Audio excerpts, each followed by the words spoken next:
જો મસ્ત મજાના લાડવું છે, જો એ પૂરી છે, શાક છે, બધું જમવાનું કમ્પ્લીટ પીરસાઈ ગયું છે. છોકરાઓ છે સામે,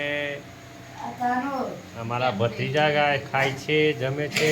શ્રાવણ કરે તો આ ભાઈએ આ એમના ઘરવાળા છે મધીબેન પીરસી રહ્યા છે ભત્રીજાને. આહા હા આ શાક દ્યો, ચલો આ શાક દ્યો. હા પછી આ અમારા ઘરવાળા છે શંકુબેન, એવા જમી રહ્યા છે. અમારો ભાઈલું છે કેતનભાઈનો બાબો. અમારા દોસ્તો છે દશરથભાઈ. હા અમારા હેતીબેન છે. હેતીબેન આ બાજુ જોવો તો. હા આ બાજુ જોવો તો. હા હવે આપણે રસોડામાં જઈએ. રસોડામાં શું શું બનાવ્યું છે?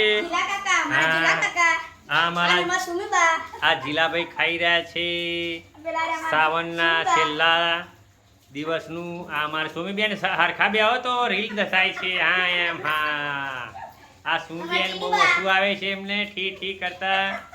હા અમારા કોણ છે? આ જો અમારા ભત્રીજા ગયા ટીની બેન છે. એવા રસોડાનું એવા બધા કરી રહ્યા છે.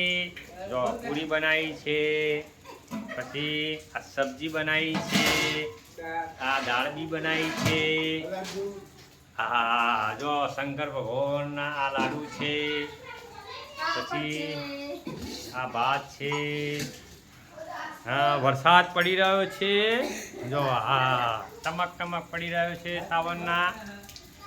હા ચલો હવે અમે અહીંયાથી આ બ્લોગ ખતમ કરે છે.